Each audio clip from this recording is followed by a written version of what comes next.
जय हिंद, वंदे मातरम। स्वागत है आप सभी का आपके अपने यूट्यूब चैनल जीके जीएस के भंडारा पर। साथियों, आज की इस वीडियो में आरपीएफ कांस्टेबल, आरपीएफ एसआई में पूछे जाने वाले जीके जीएस के अति महत्वपूर्ण 50 प्रश्न में लेकर के आए, जो आपके एग्जाम के लिए बहुत ही ज़्यादा महत्वपूर्ण है। तो आज के इस प्रैक्टिस सेट को आप लोगों को पूरा करना है और प्रैक्टिस सेट को पूरा करने के बाद आपको कमेंट बॉक्स में आपको अपना स्कोर बताना कि आपने इस जीके जीएस के 50 प्रश्नों में से कितने प्रश्न सही किए और ये प्रैक्टिस सेट आपको कैसा लगा।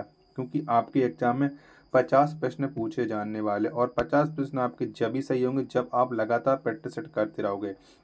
तो मैं अपने यूट्यूब चैनल पर आपके लिए लगातार प्रैक्टिस सेट करवा रहा हूँ, तो आप प्रैक्टिस सेट करते रहिएगा। मैं निश्चित गारंटी के साथ कह रहा हूँ कि आपका स्कोर है 100% इंक्रीज करेगा। तो डेली आपको हमारे यूट्यूब चैनल पर एक प्रैक्टिस सेट मिलता रहेगा शाम को 6 बजे। तो इस प्रैक्टिस सेट करना न भूलें। तो पहला प्रश्न है आपके सामने कि इंटरनेशनल हैप्पीनेस डे किस तिथि को मनाया जाता है, तो कब मनाते हैं। तो इंटरनेशनल जो हैप्पीनेस डे है ये प्रत्येक वर्ष 20 मार्च को मनाते हैं। एक का राइट आंसर है ऑप्शन संख्या सी, इस प्रश्न का राइट आंसर है वो हो जाएगा। अगला प्रश्न संख्या 2 है आपके सामने कि बगलिहार बांध परियोजना किस नदी पर है, तो कौन सी नदी पर है ये बगलिहार बांध परियोजना। तो ये स्थित है चिनाब नदी पर। किस पर? चिनाब नदी पर। 2 का राइट आंसर ऑप्शन संख्या सी, इस प्रश्न का राइट आंसर है हो जाएगा। प्रश्न संख्या 3 है आपके सामने कि नेपाल का संविधान कब लागू किया गया, तो कब लागू हुआ था नेपाल का संविधान। तो ये 20 सितंबर 2015 को नेपाल का संविधान लागू हुआ था। 3 का राइट आंसर है ऑप्शन संख्या बी, इस प्रश्न का राइट आंसर है हो जाएगा। प्रश्न संख्या 4 है आपके सामने कि नेपाल की सबसे लंबी नदी कौन है, तो कौन सी है नेपाल की सबसे लंबी नदी। तो ये है कर्णाली। कौन सा? कर्णाली है, ये नेपाल की सबसे लंबी नदी है। 4 का राइट आंसर ऑप्शन संख्या सी, इस प्रश्न का राइट आंसर हो जाएगा।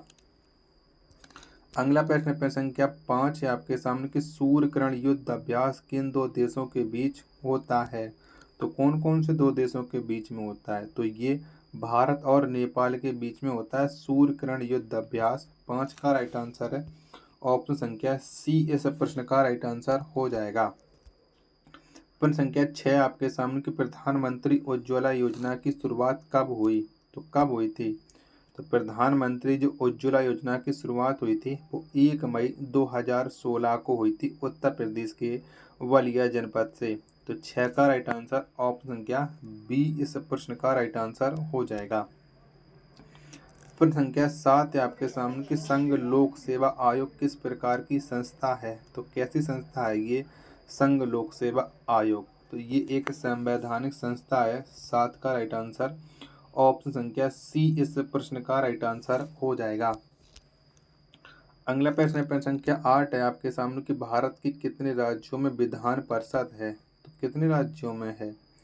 तो भारत के 6 राज्यों में। कितने में? 6 राज्यों में विधान परिषद है। 8 का राइट आंसर ऑप्शन संख्या सी, इस प्रश्न का राइट आंसर हो जाएगा। प्रश्न संख्या 9 है आपके सामने कि पंचायत स्तर पर राज्य सरकार का प्रतिनिधित्व कौन करता है, तो कौन करता है। तो पंचायत स्तर पर राज्य सरकार का जो प्रतिनिधित्व करता है वो ग्राम सेवक करता है। 9 का राइट आंसर ऑप्शन संख्या डी, इस प्रश्न का राइट आंसर हो जाएगा। साथियों, आपको ये प्रैक्टिस सेट पसंद आ रहा तो वीडियो को आप लाइक कर देना। चैनल को आपने अभी तक सब्सक्राइब नहीं किया होगा तो चैनल को आप लोग जरूर सब्सक्राइब कर लीजिएगा और इस प्रैक्टिस सेट को आप अपने दोस्तों के पास शेयर कीजिएगा और वो भी तैयारी देखें कि उनकी तैयारी आरपीएफ कांस्टेबल और आरपीएफ एसआई के लिए कैसे चल रही है। प्रश्न संख्या 10 है आपके सामने कि भारत के प्रथम लोकपाल की नियुक्ति कब की गई, तो कब की गई थी। तो भारत के प्रथम लोकपाल की जो नियुक्ति की गई थी वो 2019 में की गई थी। 10 का राइट आंसर है ऑप्शन संख्या डी, इस प्रश्न का राइट आंसर हो जाएगा। प्रश्न संख्या 11 है आपके सामने कजाकिस्तान की नई राजधानी कहाँ पर स्थापित की गई, तो कहाँ पर स्थापित की गई है कजाकिस्तान की नई राजधानी। तो ये नूर सुल्तान है कजाकिस्तान की नई राजधानी। 11 का राइट आंसर ऑप्शन संख्या बी, इस प्रश्न का राइट आंसर हो जाएगा। प्रश्न संख्या 12 है आपके सामने कि राजा मिहिर भोज किस राजवंश से था, तो कौन से राजवंश से थे राजा मिहिर भोज। तो ये गुर्जर प्रतिहार वंश से थे राजा मिहिर भोज। 12 का राइट आंसर ऑप्शन संख्या ए इस प्रश्न का राइट आंसर हो जाएगा। नेक्स्ट प्रश्न प्रश्न संख्या 13 है आपके सामने कि सैयद राजवंश का संस्थापक कौन था। तो कौन था? तो सैयद राजवंश के जो संस्थापक थे वो थे, आपको पता है, खिज्र खां थे। 13 का राइट आंसर ऑप्शन संख्या डी इस प्रश्न का राइट आंसर हो जाएगा। अगला प्रश्न प्रश्न संख्या 14 आपके सामने कि मारफती किस देश की पारंपरिक लोकगीत है। तो ये कौन से देश का पारंपरिक लोकगीत है मारफती? तो ये है बांग्लादेश का। 14 का राइट आंसर ऑप्शन संख्या डी इस प्रश्न का राइट आंसर हो जाएगा। प्रश्न संख्या 15 है आपके सामने कि भूटान का राष्ट्रीय पक्षी कौन है। तो कौन सा है? तो भूटान का जो राष्ट्रीय पक्षी है वो है काला कौवा। कौन है? काला कौवा है। 15 का राइट आंसर ऑप्शन संख्या बी इस प्रश्न का राइट आंसर हो जाएगा। प्रश्न संख्या 16 आपके सामने काजी नजरुल इस्लाम राष्ट्र कवि हैं। तो ये कौन से देश के राष्ट्र कवि हैं काजी नजरुल इस्लाम? तो ये हैं बांग्लादेश के। 16 का राइट आंसर ऑप्शन संख्या सी इस प्रश्न का राइट आंसर हो जाएगा। प्रश्न संख्या 17 आपके सामने कैडियन किस देश की नृत्य शैली है। तो कौन से देश की ये नृत्य शैली है कैडियन? तो ये है श्रीलंका की नृत्य शैली। 17 का राइट आंसर ऑप्शन संख्या सी इस प्रश्न का राइट आंसर हो जाएगा। प्रश्न संख्या 18 है आपके सामने कि सिपाही विद्रोह की शुरुआत कहाँ से हुई। तो कहाँ से हुई थी? तो सिपाही विद्रोह की जो शुरुआत हुई थी वो मेरठ से हुई थी। 18 का राइट आंसर ऑप्शन संख्या बी इस प्रश्न का राइट आंसर हो जाएगा। प्रश्न संख्या 19 से आपके सामने ग्राम पंचायत के प्रतिनिधियों का कार्यकाल कितने वर्षों का होता है। तो कितने वर्षों का होता है? तो ग्राम पंचायत के जो प्रतिनिधि होते हैं इनका जो कार्यकाल होता है वो प्रत्येक 5 वर्ष का होता है। कितने का? 5 वर्ष का। 19 का राइट आंसर ऑप्शन संख्या सी इस प्रश्न का राइट आंसर हो जाएगा।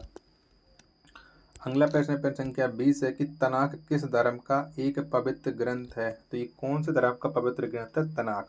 तो तनाक है यहूदियों का पवित्र ग्रंथ है। 20 का राइट आंसर ऑप्शन संख्या डी इस प्रश्न का राइट आंसर हो जाएगा। साथियों, अभी तक आपने वीडियो को लाइक नहीं किया है तो वीडियो को आप लोग लाइक कर दीजिएगा और चैनल को आपने सब्सक्राइब नहीं किया होगा तो चैनल को आप लोग जरूर सब्सक्राइब कर लीजिएगा। प्रश्न संख्या 21 है आपके सामने कि प्रथम श्रेणी की क्रिकेट में लगातार 6 छक्के लगाने वाले प्रथम भारतीय खिलाड़ी कौन हैं। तो कौन है? तो ये हैं 6 छक्के लगाने वाले, आपको पता है कि वो हैं युवराज सिंह। 21 का आंसर ऑप्शन संख्या ई इस प्रश्न का राइट आंसर हो जाएगा। प्रश्न संख्या 22 है आपके सामने कि म्यांमार कब स्वतंत्र संप्रभु गणराज्य बना। तो ये कब बना था? तो म्यांमार बना था 1948 में। 22 का राइट आंसर ऑप्शन संख्या डी इस प्रश्न का राइट आंसर हो जाएगा।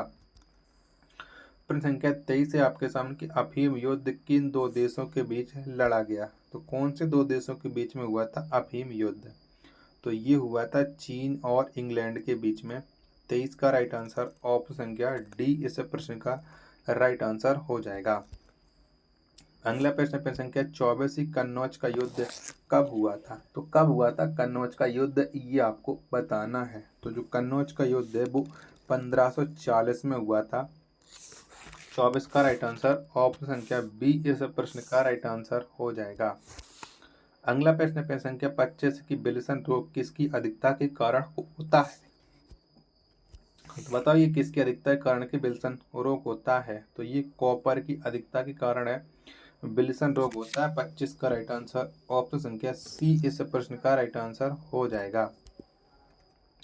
प्रश्न संख्या 26 से आपके सामने कि ब्रिटिश राज एवं अफगान आदिवासियों के बीच कौन सी युद्ध लड़ी गई। तो कौन सी युद्ध हुई थी? तो ये युद्ध हुआ था सारगढ़ी का युद्ध। 26 का राइट आंसर ऑप्शन संख्या ए इस प्रश्न का राइट आंसर हो जाएगा। प्रश्न संख्या 27 से आपके सामने कि भारत में आंतरिक अशांति के समय भारत के प्रधानमंत्री कौन थे। तो उस समय प्रधानमंत्री कौन थे जब भारत में आंतरिक अशांति हुई थी। तो उस समय प्रधानमंत्री थे पंडित जवाहरलाल नेहरू। 27 का राइट आंसर ऑप्शन संख्या सी इस प्रश्न का राइट आंसर हो जाएगा। सॉरी, ये इंदिरा गांधी थी, मैंने जवाहरलाल नेहरू बता दिया, इंदिरा गांधी थी। 27 का राइट आंसर ऑप्शन संख्या बी होगा। माफी चाहता हूँ गलत बताया उसके लिए। प्रश्न संख्या 28 है आपके सामने कि नेपाल का राष्ट्रीय पशु क्या है। तो कौन सा है नेपाल का राष्ट्रीय पशु। तो ये है गाय, नेपाल का राष्ट्रीय पशु। 28 का राइट आंसर ऑप्शन संख्या बी इस प्रश्न का राइट आंसर है, वो हो जाएगा। प्रश्न संख्या 29 है आपके सामने कि नेपाल कितने प्रांतों में विभाजित है। तो कितने प्रांत है नेपाल में। तो नेपाल में है 7 प्रांत। 29 का राइट आंसर ऑप्शन संख्या सी इस प्रश्न का राइट आंसर हो जाएगा। प्रश्न संख्या 30 है आपके सामने कि फ्रेंडशिप हाईवे किन दो देशों के बीच है। तो कौन से दो देशों के बीच है फ्रेंडशिप हाईवे। तो ये स्थित है चीन और बांग्लादेश के बीच में। 30 का राइट आंसर ऑप्शन संख्या बी इस प्रश्न का राइट आंसर है, हो जाएगा। अगला प्रश्न संख्या 31 है कि भारत श्रीलंका के बीच कौन सा युद्ध होता है। तो कौन सा होता है। तो भारत और श्रीलंका के बीच में मित्र शक्ति युद्ध अभ्यास होता है। 31 का राइट आंसर ऑप्शन संख्या बी इस प्रश्न का राइट आंसर हो जाएगा। प्रश्न संख्या 32 है आपके सामने कि बांग्लादेश की सबसे लंबी नदी कौन है। तो कौन सी है। तो आप जानते हैं कि बांग्लादेश की जो सबसे लंबी नदी है वो है सूरमा। 32 का राइट आंसर ऑप्शन संख्या डी इस प्रश्न का राइट आंसर है, हो जाएगा। अगला प्रश्न संख्या 33 है कि श्रीलंका की सबसे लंबी नदी कौन है। तो कौन सी है। तो श्रीलंका की जो सबसे लंबी नदी है वो है महाबेली गंगा। 33 का राइट आंसर ऑप्शन संख्या सी इस प्रश्न का राइट आंसर हो जाएगा। प्रश्न संख्या 34 है आपके सामने कि सम्राट अशोक का वित्त मंत्री कौन था। तो कौन था। तो सम्राट अशोक के जो वित्त मंत्री थे वो टोडरमल थे। कौन। टोडरमल। 34 का राइट आंसर ऑप्शन संख्या सी इस प्रश्न का राइट आंसर हो जाएगा।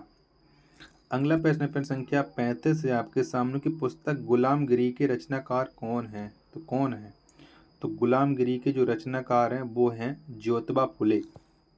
35 का राइट आंसर ऑप्शन संख्या सी इस प्रश्न का राइट आंसर हो जाएगा। तो साथियों आपको ये प्रैक्टिस सेट पसंद आ रहा है तो प्लीज़ वीडियो को आप लोग लाइक जरूर कर देना। चैनल को आपने अभी तक सब्सक्राइब नहीं किया होगा तो चैनल को आप लोग जरूर सब्सक्राइब कीजिएगा और आप लोग सपोर्ट करते रहिएगा। आपके सपोर्ट की बहुत ही ज़्यादा ज़रूरत है। प्रश्न संख्या 36 है आपके सामने कि प्रथम सर्च इंजन अर्ची के संस्थापक कौन है। तो इसके संस्थापक कौन है। तो इसके जो संस्थापक हैं वो हैं एलन इमटेज। यानी 36 का आंसर ऑप्शन संख्या ए इस प्रश्न का राइट आंसर हो जाएगा। प्रश्न संख्या 37 से आपके सामने 1971 के भारत पाकिस्तान युद्ध के समय रक्षा मंत्री कौन थे। तो कौन थे। इस युद्ध के समय जो रक्षा मंत्री थे वो थे जगजीवन राम। 37 का आंसर ऑप्शन संख्या बी इस प्रश्न का राइट आंसर हो जाएगा। प्रश्न संख्या 38 से आपके सामने कि लॉर्ड मेयो की हत्या किस स्थान पर की गई। तो कौन से स्थान पर की गई थी लॉर्ड मेयो की हत्या। तो ये जो हत्या हुई थी वो हत्या हुई थी पोर्ट ब्लेयर में। कहाँ पर। पोर्ट ब्लेयर में। 38 का आंसर ऑप्शन संख्या ए इस प्रश्न का राइट आंसर है, हो जाएगा। प्रश्न संख्या 39 से आपके सामने कि नेपाल के प्रथम राष्ट्रपति कौन है। तो कौन है। तो नेपाल के जो प्रथम राष्ट्रपति हैं वो है रामवरण यादव। कौन। रामवरण यादव। 39 का राइट आंसर ऑप्शन संख्या बी इस प्रश्न का राइट आंसर है, हो जाएगा। प्रश्न संख्या 40 है आपके सामने कि पीएम नरेंद्र मोदी फिल्म के निर्देशक कौन है। तो इस फिल्म के निर्देशक का नाम आपको बताएं पीएम नरेंद्र मोदी। तो इसके निर्देशक हैं उमंग कुमार। 40 का राइट आंसर ऑप्शन संख्या सी इस प्रश्न का राइट आंसर है, हो जाएगा। अगला प्रश्न संख्या 41 की मित्र मेला क्रांति संगठन के संस्थापक कौन थे। तो कौन थे। तो मित्र मेला क्रांति जो संगठन था इसके संस्थापक थे वीर सावरकर। 41 का राइट आंसर ऑप्शन संख्या डी इस प्रश्न का राइट आंसर हो जाएगा। अगला प्रश्न संख्या 42 की पशुपतिनाथ का मंदिर कहाँ पर स्थित है। तो कहाँ पर है। तो पशुपतिनाथ का जो मंदिर है वो नेपाल में है। 42 का राइट आंसर ऑप्शन संख्या ए इस प्रश्न का राइट आंसर है, हो जाएगा। प्रश्न संख्या 43 है आपके सामने कि मिथुन नामक पशु नस्ल कहाँ पर पाई जाती है। तो ये कौन से राज्य में पाई जाती है मिथुन नामक पशु नस्ल। तो ये पाई जाती है अरुणाचल प्रदेश में। 43 का राइट आंसर ऑप्शन संख्या ए इस प्रश्न का राइट आंसर हो जाएगा। प्रश्न संख्या 43 समाप्त हो चुका। 7 प्रश्न और रह गए हैं वो भी मैं आपको करा रहा हूँ। वीडियो देख करके आप लोगों को पूरी जाना है और वीडियो अभी तक लाइक नहीं किया तो वीडियो को आप लोग लाइक ज़रूर कर देना, और चैनल को आप लोगों ने अभी तक सब्सक्राइब नहीं किया होगा तो प्लीज़ चैनल को ज़रूर सब्सक्राइब कर लेना। बिना सब्सक्राइब करे आपको जाना ही नहीं है। अगला प्रश्न है आपके सामने कि मनुष्य एक सामाजिक प्राणी है, यह कथन है। तो ये किसका कथन है कि मनुष्य एक सामाजिक प्राणी है? तो ये अरस्तु का कथन है। एक का राइट आंसर ऑप्शन संख्या डी इस प्रश्न का राइट आंसर हो जाएगा। प्रश्न संख्या 2 है आपके सामने कि हवा का वाष्प घनत्व कितना होता है? तो कितना होता है? तो हवा का जो वाष्प घनत्व होता है वो 14.4 होता है। 2 का राइट आंसर ऑप्शन संख्या बी इस प्रश्न का राइट आंसर हो जाएगा। प्रश्न संख्या 3 है आपके सामने, किसकी वेदन क्षमता सबसे अधिक होती है? तो किसकी होती है? तो गामा किरण की जो वेदन क्षमता है सबसे अधिक होती है। 3 का राइट आंसर ऑप्शन संख्या ए इस प्रश्न का राइट आंसर है हो जाएगा। अगला प्रश्न संख्या है आपके सामने कि प्रथम लोकायुक्त किस राज्य में स्थापित की गई? तो कौन से राज्य में स्थापित की गई थी प्रथम लोकायुक्त? तो ये महाराष्ट्र राज्य में प्रथम लोकायुक्त स्थापित की गई थी। 4 का राइट आंसर ऑप्शन संख्या बी इस प्रश्न का राइट आंसर हो जाएगा। नेक्स्ट प्रश्न है आपके सामने कि नेपाल की संसद को कहा जाता है? तो क्या कहते हैं नेपाल की संसद को, ये आप लोगों को बताना। प्रश्न संख्या 4 का राइट आंसर क्या हो जाएगा? तो राष्ट्रीय पंचायत ये नेपाल की संसद है। 5 का राइट आंसर ऑप्शन संख्या बी इस प्रश्न का राइट आंसर हो जाएगा। अगला प्रश्न संख्या 6 है कि भारत की यात्रा पर आने वाले प्रथम अमेरिकी राष्ट्रपति कौन है? तो कौन से वो अमेरिका के राष्ट्रपति हैं जो भारत की यात्रा पर पहले आए थे? तो वो थे ड्वाइट डी आइजनबावर। 6 का राइट आंसर ऑप्शन संख्या सी इस प्रश्न का राइट आंसर है हो जाएगा। और अंतिम प्रश्न आज के इस पिक्चर सेट का कि थुम्बा रॉकेट प्रक्षेपण केंद्र कहाँ पर स्थित है? तो कहाँ पर है? तो थुम्बा रॉकेट जो प्रक्षेपण केंद्र है ये स्थित है केरल में। कहाँ पर है? केरल में है। 7 का राइट आंसर ऑप्शन संख्या सी इस प्रश्न का राइट आंसर है हो जाएगा। साथियों, आपको ये प्रैक्टिस सेट कैसा लगा कमेंट बॉक्स में आप लोग जरूर बता देना। प्रैक्टिस सेट पसंद आया हो तो वीडियो को आप एक बार लाइक कमेंट और चैनल को सब्सक्राइब करना ना भूलें। मिलते हैं अपन नेक्स्ट वीडियो में, तब तक के लिए धन्यवाद। जय हिंद।